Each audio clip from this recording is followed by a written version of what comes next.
Hey, thanks for joining in. Today we are testing the best of the best 45 ACP bullets. If you watched our previous best of the best 9mm bullets, you know all about what I'm talking about right now. Now, if you happen to miss that video, you can catch up by using the link in the description below. But let me give you an overview just so we're all on the same sheet of music. Over the years, I've been doing quite a bit of terminal ballistic testing on various different bullets, rifle bullets and handgun bullets. Of course, the handgun bullets that I've used primarily have been the 45 ACP and 9mm, two very, very commonly used self-defense bullets. And throughout those tests, 3 bullets have kind of rose to the top and performed very, very well in my various different tests. Now, there's other bullets that did good in this way, or bullet did kind of good in that other way, but 3 bullets in particular kind of stood out. And those bullets are the 210 grain Federal HydroShock Deep. That's this bullet right here. That's the top of that case. It's kind of a interesting case. It's actually very difficult to get these things open. This is the top of the case. This is the round. This is a factory round. 210 grain Federal HydroShock Deep. The second bullet that has done very well is the Hornady Critical Duty Flex Lock. This is a 220 grain bullet plus P factory ammunition. And the last bullet that has done very well is the 230 grain Spear Gold Dot. That's this bullet right here. That's this round right here. Now, it's interesting. This is a hand-loaded round. And you can also get this in factory load, while the other 2 are pretty much strictly a factory load. This is a 230 grain bullet. It's the heaviest of the bunch. And in all senses of the word, I guess it's a pretty traditional hollow point. It is kind of a legendary hollow point, though, known for very reliable expansion. It produces a very nice mushroom and retains its weight. The other 2 bullets are kind of newer designs with various different approaches to defeating barriers and making sure the bullet doesn't clog, and then ensuring that it does have reliable expansion. So what some of these different manufacturers have done is they have placed an insert or a tip in that bullet. This is kind of a rubbery tip right here, and it's designed to allow this bullet to pass through clothing or some sort of other barrier, and then it'll be shed. But then when the bullet gets inside the target where it needs to do its work, it'll then expand. And anyway, that's what it's supposed to do in theory. Very similar idea behind the Federal HydroShock Deep. But instead of having an insert or a tip inside the bullet's meplat, what they have done is they have molded a cone of lead, hardened lead on the inside, therefore trying to eliminate clogging, ensuring proper expansion of that bullet inside the target. Again, that is in theory, and what we have done so far is we have simply fired these bullets into clean ballistic gelatin. No barriers, nothing at all, just straight into the ballistic gelatin. I did that with lots of different 45 bullets. And you can catch up on all those things by watching our PAC-T series or a PAC-T playlist. And by the way, PAC-T is an acronym for Precision, Accuracy, Consistency, and Terminal Performance. Now let me set this up. What's going to happen is I'm going to be firing each of these bullets, 1 round only, and the first thing that it's going to have to do is pass through this cloth. Now this is cut from some sweatshirt hoodie material, and it has obviously then the potential to clog that bullet. And then it's going to have to pass through this Formica laminate with MDF, that is medium density fiberboard. I call this my sim bone. Well, it's not a perfect simulant of bone, but it's going to give the bullet a good test to pass through a hard barrier after it passes through the cloth, and then it'll pass into and have to penetrate into the 20% NATO block clear ballistic gelatin, a synthetic ballistic gelatin. We're going to see what these bullets do, though, and we'll compare their performance one against another, and we'll also compare them with what we saw with the 9mm bullets. So I'm all set to head out to the range. Let's go.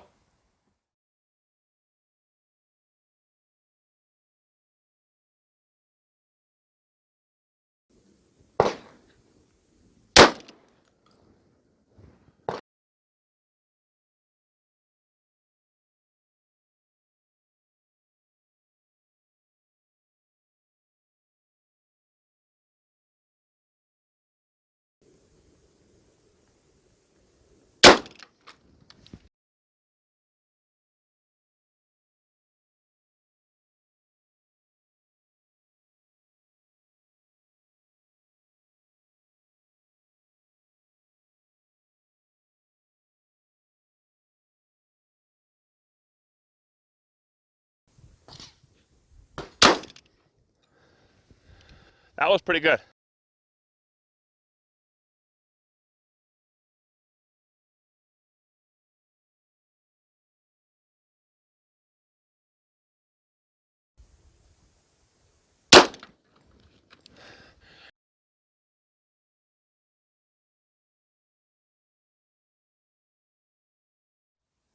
Well, let's review these results and see which is the best of the best 45 ACP bullets.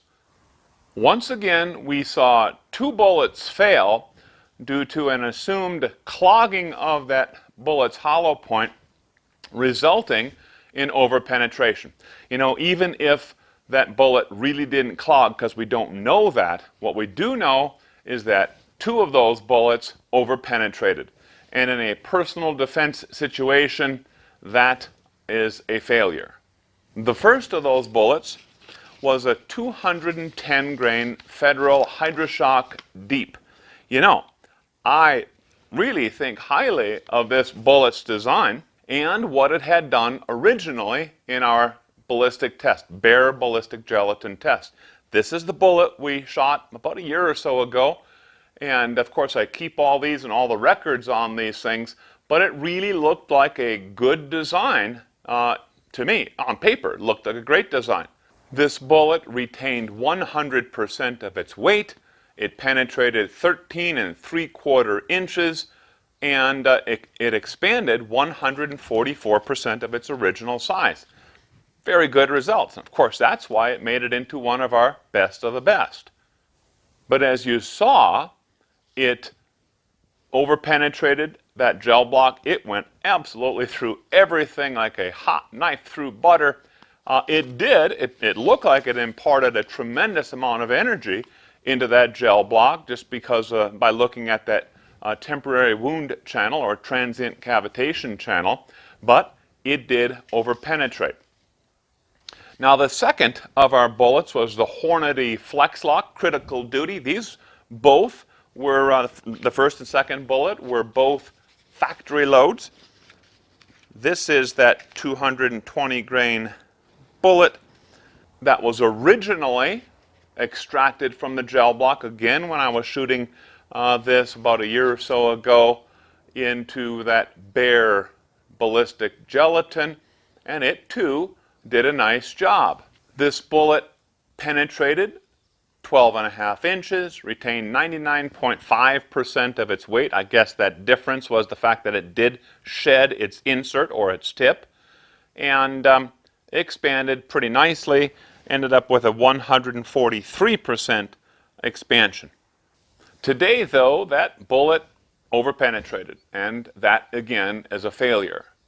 The third bullet that we shot was the only hand load that we shot in the best of the best test, and it is this Speer Gold Dot 230 grain bullet, traditional jacketed hollow point, and originally this one, again, extracted from the bare ballistic gelatin. It expanded 147% of its original size. It retained 99%, almost 100% of its weight, penetrated 11.5 inches.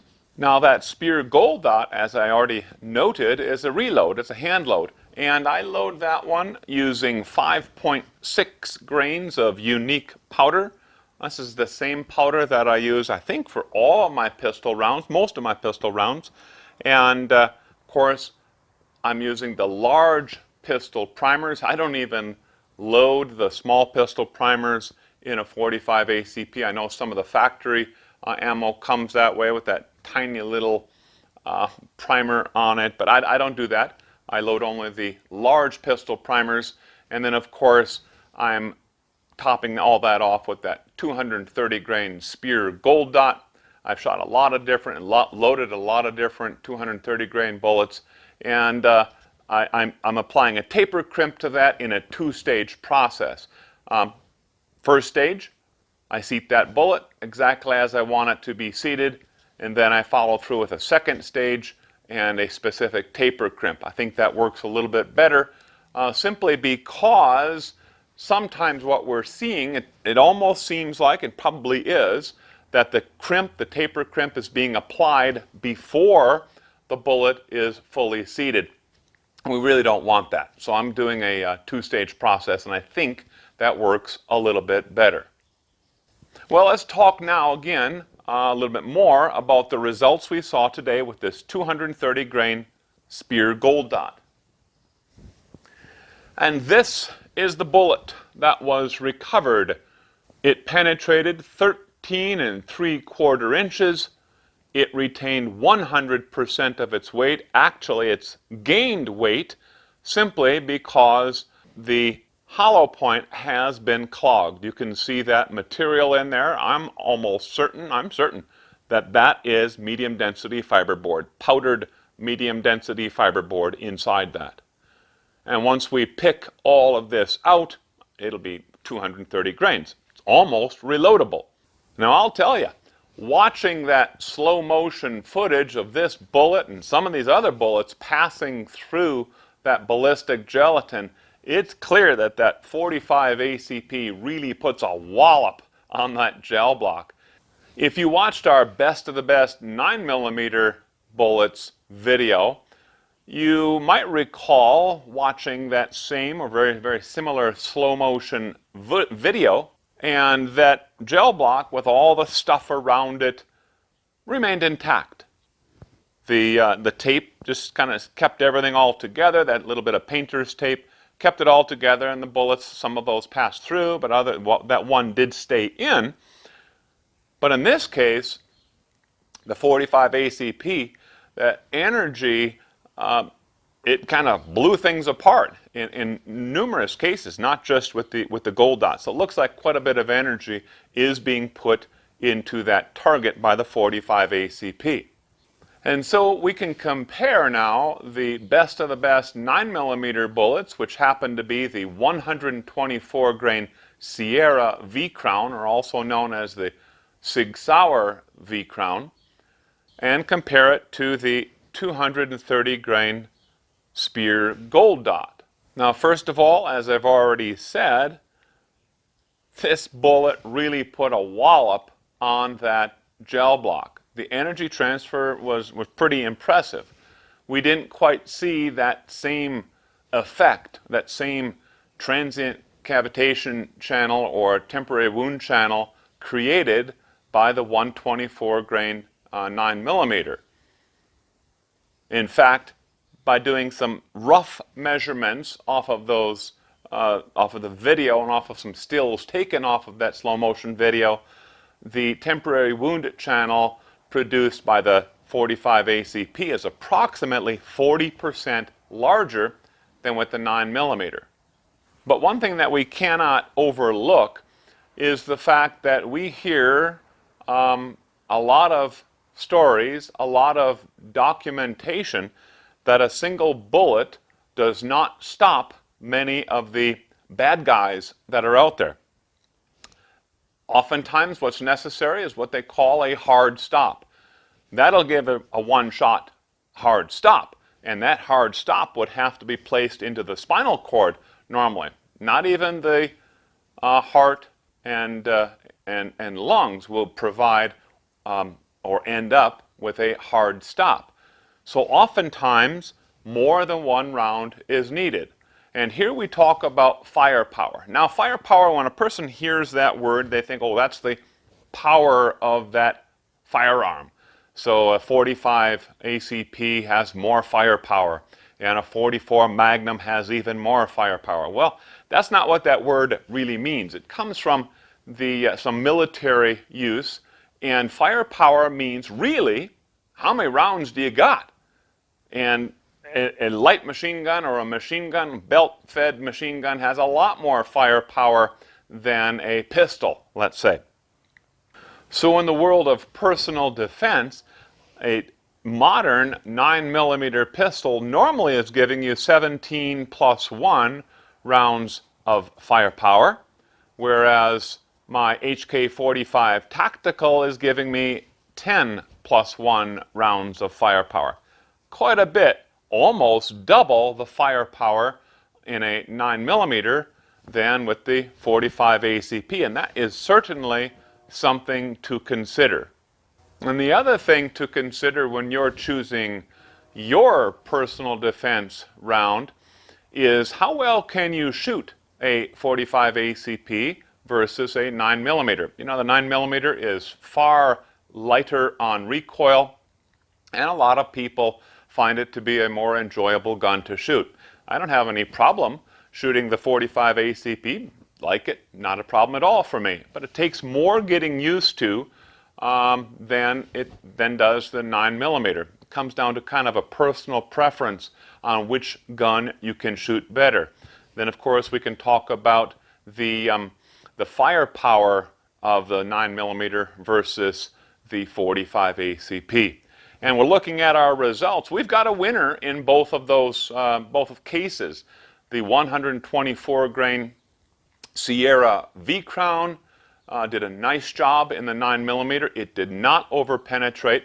And what's interesting is, you know, this is that bullet. If you watched the 9mm, best of the best 9mm video, you saw this bullet already. And in both cases, today and in that video, this bullet really didn't expand. It started to, but it really didn't expand. And we talked about this, and I'll restate it because it's pretty important. Oftentimes we see, oh, that bullet didn't expand, so it failed. That's not correct. That's not right. This could certainly kill a person, a bad guy. That could certainly kill a bad guy as well. And just because a bullet doesn't expand doesn't mean it didn't work. Recall that there are lots of instances where bad guys, the enemy, has been killed by full metal jacket. Just look back at the military records. Lots and lots and lots of folks killed by full metal jacket bullets that do not, in pistols, that do not expand. In rifles, oftentimes those guys tumble, and that causes a tremendous amount of destruction and damage to that enemy, but that's not what we're talking about here. The other thing is a bullet like this, even this, compared to a full metal jacket, is going to have more destructive capability because of these jagged edges. You have to realize that this bullet is rotating at a tremendous speed, sort of like, think of a circular saw or a radial arm saw or table saw. Those blades are just spinning at a tremendous speed, actually slower than this. And as this is going through that target, it's going to tear things up more than would an equivalent full metal jacket. So while it did not either one of these did not perform ideally exactly like we'd like it to do, they both succeeded in our test. So, best of the best 9mm, 124 grain Sierra V Crown. Best of the best 45 ACP, the 230 grain Spear Gold Dot. Hey, if you've got some ideas about what you just saw today or some questions for us, feel free to post those in the comments below. We'll try to get those things answered. Maybe have a nice little discussion or conversation with you. Thanks for watching.